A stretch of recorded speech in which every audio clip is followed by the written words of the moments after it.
Assalamualaikum warahmatullahi wabarakatuh. Pada kesempatan kali ini di pertemuan ke-16, tepatnya pada ujian akhir semester, saya Rizky Nurhandayani akan menjelaskan materi pada pertemuan ke-9 hingga pertemuan ke-15. Salah satunya diantaranya yaitu ada e-commerce.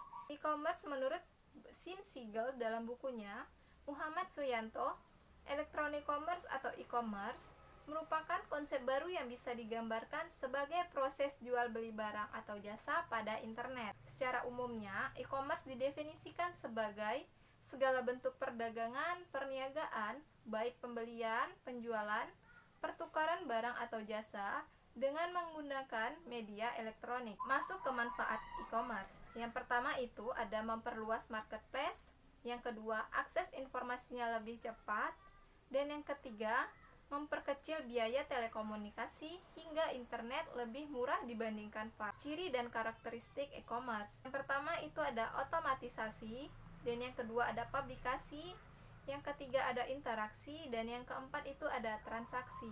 Sekarang kita masuk tantangan dan hambatan penerapan e-commerce. Yang pertama ada infrastruktur, yang kedua ada delivery channel, yang ketiga ada kultur dan kepercayaan, yang keempat security, yang kelima munculnya kejahatan baru, dan yang keenam efek terhadap kehidupan. Nah, itu dia penjelasan dari e-commerce.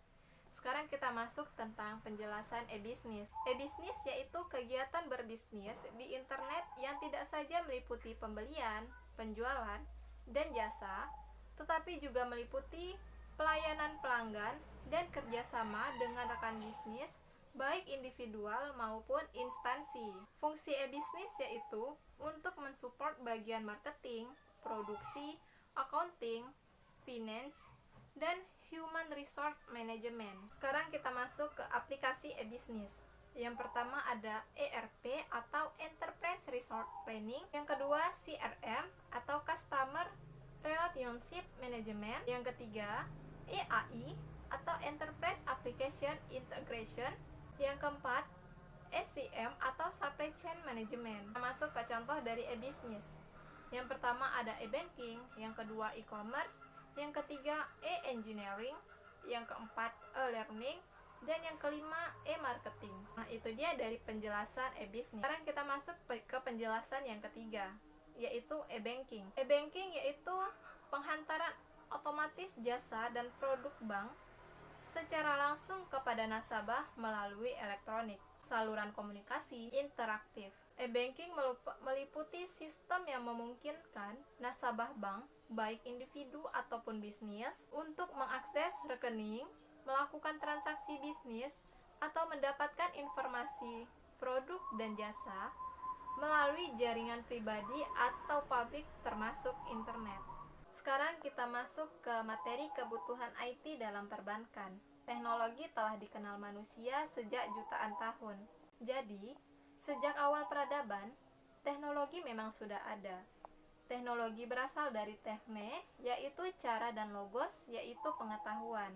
Teknologi yaitu cara melakukan sesuatu untuk memenuhi kebutuhan manusia dengan bantuan akal, alat, tubuh, panca indera, dan otak manusia. Peranan teknologi informasi yang pertama fungsi operasional, yang kedua fungsi monitoring, yang ketiga fungsi planning, yang keempat fungsi communication, yang kelima fungsi interorganisasi. Sekarang kita masuk manfaat teknologi.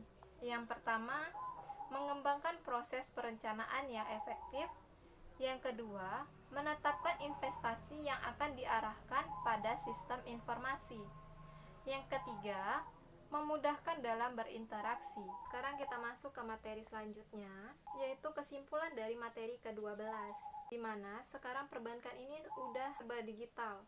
Jadi, kompetensi apa yang harus dimiliki seseorang untuk dapat bersaing di dunia kerja? Dengan semakin berkembangnya teknologi pada era digital, terkhusus pada sektor perbankan, maka dapat disimpulkan bahwa semakin berkembangnya teknologi, maka semakin mempermudah nasabah dalam melakukan transaksi. Ini diambil dari segi positifnya. Namun, jika perkembangan teknologi semakin meningkat, maka bisa jadi sumber daya manusia di sektor perbankan bisa tidak terpakai lagi jasanya, karena tergantikan oleh teknologi teknologi yang baru. Kemungkinan besar jasa customer service dan teller tidak digunakan lagi atau tersingkirkan oleh teknologi yang semakin meningkat. Oleh karena itu, upaya untuk tetap bisa bekerja di sektor perbankan, kompetensi yang harus dimiliki yaitu, pertama, kita harus melek teknologi. Yang kedua, kita harus profesionalisme. Yang ketiga, etika bekerja kita. Yang keempat, kita harus menyenangi pekerjaan kita. Yang kelima, produk knowledge. Dan yang keenam, multitasking. Nah, itu dia penjelasan dari materi ke-12. Sekarang kita masuk ke materi terakhir atau pertemuan ke-15, yaitu implementasi IT di dunia perbankan. Salah satunya itu saya mengambil tentang QR Code. QR Code adalah suatu jenis kode matriks atau kode batang dua dimensi yang dikembangkan oleh Denso Wave, sebuah divisi Denso Corporation yang merupakan sebuah perusahaan Jepang dan dipublikasikan pada tahun 1994 dengan fungsionalitas utama yaitu dapat dengan mudah dibaca oleh pemindai. QR merupakan singkatan dari Quick Response atau respon cepat, yang sesuai dengan tujuannya adalah untuk menyampaikan informasi dengan cepat dan mendapatkan respon yang cepat. Kode QR berfungsi bagaikan hypertext, fungsi yang dapat menyimpan alamat URL, nomor telepon, teks dan SMS yang dapat digunakan pada majalah, surat harian, iklan, pada tanda-tanda bus, kartu nama, ataupun media lainnya. Demikian pula lah penjelasan saya dari materi-materi ini. Semoga bermanfaat bagi saya dan bagi semuanya. Saya Rizky Nur Handayani, izin pamit. Wassalamualaikum warahmatullahi wabarakatuh.